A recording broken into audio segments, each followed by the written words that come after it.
जिस तरीके से राहुल गांधी को बिल्कुल गर्दन से पकड़कर सप्रेस करने की कोशिश हुई है कि 2024 में वो किसी लायक न बचें, आपको लगता है तेजस्वी यादव या दूसरी तरफ ममता बनर्जी इस तरह के लोगों पे भी निशाना हो सकता है? नहीं, हो रहा है, हो चुका है। अभी कविता पे निशाना हुआ। जी हाँ।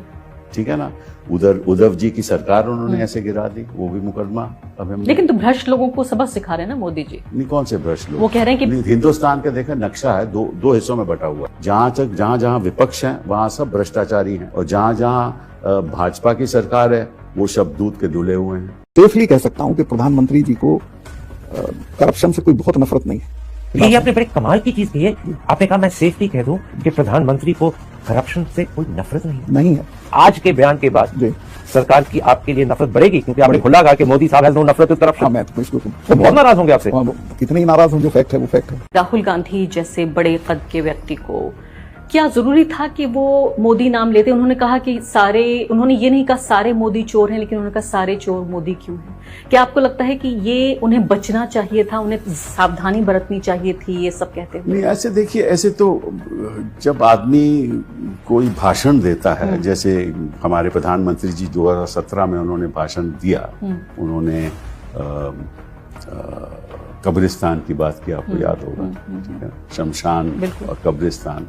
क्या प्रधानमंत्री जी को बोलना चाहिए था कि ये धर्म संसद है, ऐसा जहर फैला रहे हैं, ऐसा जहर फिर आप, मैं पढ़ के मेरे रोंगटे खड़े हो जाते हैं जब मैं सुनता हूं वो कह क्या रहे हैं, और खुलेआम कहते हैं, और जज के खिलाफ भी कहते हैं, और परवाह नहीं करते। और जो शासन है वो चुप है, क्योंकि शासन को मालूम है कि इससे उनको राजनीतिक फायदा होगा। कि मेरा भगवान से जो ताल्लुकात है एक व्यक्तिगत ताल्लुकात है, मैं और मेरा भगवान, इसमें कोई राजनीति नहीं होनी चाहिए। और आप इसको राजनीति के लिए इस्तेमाल नहीं करेंगे? नहीं, ये मैं समझता हूँ कि संविधान के खिलाफ है। कि देखिए वो दौर गुजर गया जब राजकुमार और राजकुमारियों के लिए अलग कानून हुआ करते थे। ये नरेंद्र मोदी की सरकार है, नया भारत है। बिल्कुल इस नए भारत में सबके सही लिए बात कानून है, ये बराबर नया भारत है, नए राजकुमार है, नए राजकुमार है, नया भारत है, नए शहंशाह है, नई सोच है। और वही जो काम मुगलों के वक्त होता था कि हम कुछ भी कर सकते हैं, वही मानसिकता आज है कि हम कुछ भी कर सकते हैं। देश बदला नहीं। आपने जो इंसाफ के सिपाही, जो एक नया इनिशिएटिव, एक नई पहल आपकी है, उस पे आप क्या करना चाहते हैं? क्योंकि आप कह रहे हैं कि बदलाव। देखिए, आरएसएस के हर जगह पे, हर गली में उनके संघ हैं, उनकी शाखाएं हैं, तो हमारे हर गली में इंसाफ के सिपाही क्यों नहीं खड़े हो सकते?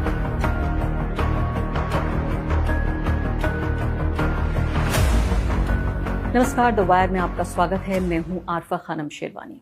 राहुल गांधी की सांसदी यानी संसद से उनकी सदस्यता छीन लिए जाने के बाद उनके बंगले को भी खाली करने की बात कही गई, और इसको लेकर पूरी दुनिया में, मैं कहूँगी सिर्फ भारत में नहीं बल्कि पूरी दुनिया में जो लोग लोकतंत्र में और इस तरह की संस्था में विश्वास रखते हैं वो हैरान और परेशान हैं कि क्या भारत उस पद पर आ गया है जहां पर उसको क्या वाकई जायज रूप से लोकतंत्र कहा जा सकता है? क्योंकि ज्यादातर तानाशाही जो राज्य होते हैं या तानाशाही जो शासक होते हैं वो अपने सबसे मुख्य जो चैलेंजर हैं उसको इस तरीके से परास्त करते हैं कि कानून का सहारा लेकर गैर कानूनी काम करते हैं। तो क्या भारत में इस तरह की कोशिशें हो रही हैं? एक बड़ा सवाल पैदा होता है। लेकिन अब सवाल ये भी उठ रहा है कि कई दिन गुजर जाने के बावजूद भी राहुल गांधी अभी तक अदालत में नहीं गए। इससे क्या मतलब निकाला जाए? और बंगला खाली करने का भी जाहिर संकेत मिल रहा है कि बहुत जल्द ही वो अपना बंगला खाली कर सकते हैं। इस सबके अलावा भी कई महत्वपूर्ण मुद्दे हैं।